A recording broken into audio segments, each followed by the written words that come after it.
Hello students, in this session we will discuss binary operator overloading. In the previous session we have discussed what is operator overloading and unary operator overloading with an example. In this session we will discuss binary operator overloading. First of all, we need to know what is a binary operator. A binary operator is an operator that operates by taking two operands, that is, it needs two operands to operate it. For example, I have plus operator. To use this one, what do I need? A, B. Here A and B are two operators. For example, I have a greater than symbol. I need X, Y. X and Y are any two variables or any two operators on which I can operate this operator. Otherwise, it doesn't have any meaning. Can I say X greater than? The statement is incomplete, isn't it? And this is not correct. So, to operate these type of operators, we need two operands. Because it is taking because it is taking two operands, we call them as binary operator. Okay? Now, we have different kinds of binary operators here. Arithmetic operators, as we know, we are aware of it, like arithmetic plus, minus, into, division and so on. We have plus, minus, into, division and so on. Then we have arithmetic assignment operator like plus equal to or minus equal to and so on. Relational operators greater than, less than, equal to, greater than, equal to and all. All these can be examples of binary operators. Okay. Now, we'll discuss the same using an example. What do you mean by an operator overloading? We have already discussed in the previous session that the existing operator can be used along with basic data types, but the operator doesn't understand what to do if it has to operate on objects. I repeat, if it has to operate on user defined data types such as classes, class variables like objects and all. So what you have to do, you have to explain the compiler by writing a operator function and tell to it that what this operator is going to do when it is being called. Okay, now in our example, what we are going to do is we are going to take length and breadth. I am going to take length and breadth. Now, we are taking length and breadth. Length I am storing in L and breadth I am storing in B. I have created a class rectangle. I am going to create two objects for this rectangle. Okay, like obj1 or r1, r2. What is object 1 doing? It is having length and breadth. Object 2 is also having length and breadth. Finally, in object 3, what do I need? I need to add length of both the objects, object 1 and object 2. I need to add the object 1 and object 2 and store it in object 3. So, for example, here in our example, I have taken what? Just a minute. Right. I have taken object 1 as R1, object 2 as R2, object 3 as R3. Okay. Now, suppose length of R1 is 5 and breadth is 2. R2's length is 6 and breadth is 3. Okay. Then what should be R3? R3 should be addition of both the objects. Means R3's length should be 11 and breadth should be 5. How can I do this? By making R1 plus R2. But what is R1 and R2? R1 and R2 are objects. Objects of whom? Objects of the rectangle class. Isn't it? That means they are variables of rectangle class. What is rectangle? Rectangle is a class. That means it is a user defined data type. And I am trying to add two user defined variables which the compiler will not understand. So what should I do? I have to tell the compiler what this plus is going to do here. What this plus is going to do here. So for this one, we are going to write operator overloading function here. Okay. Now, come to the flow of your program. Here, I have rectangle class I have rectangle class. In that one, I have data members, length and breadth. Then I have a constructor. I have initialized length and breadth equal to 0. So that is a default constructor or a 0 constructor, right? Then I have a rectangle parameterized constructor. I have x and y as the parameters. Okay. Now length is equal to whatever length we have taken, data member L and data member B. Here data member L is equal to x, B is equal to y. Hope this is a parameterized constructor and you people understand it. So what is it doing? It is initializing the values of length to x and breadth to y. Fine.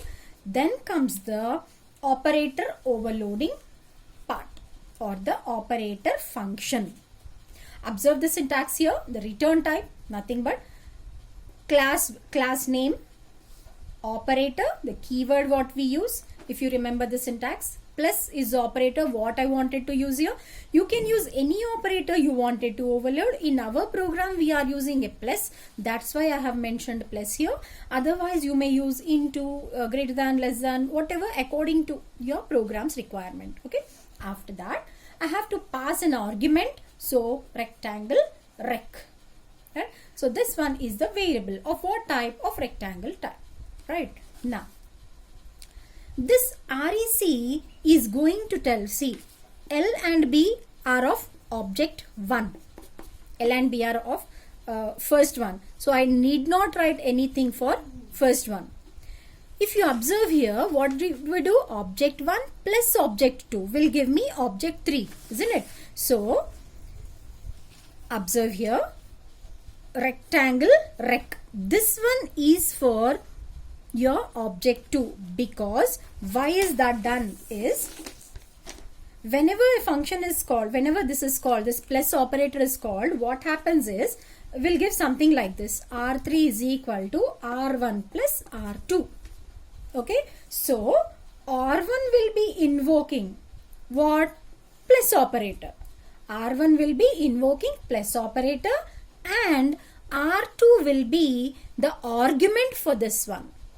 I repeat, R1 means object 1, object 2. Object 1 will invoke the operator and takes R2 as the argument.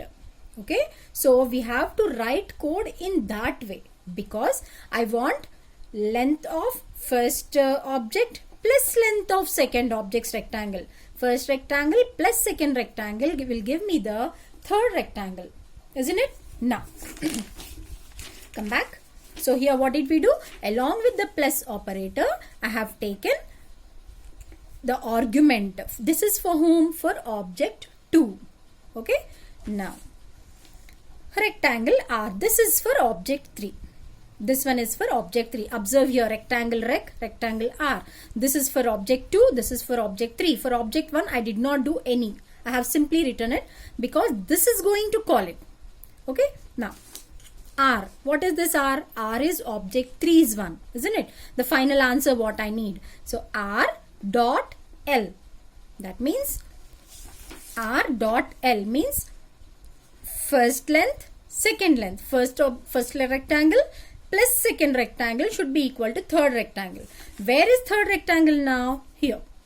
Okay. Third rectangle is equal to first rectangle plus.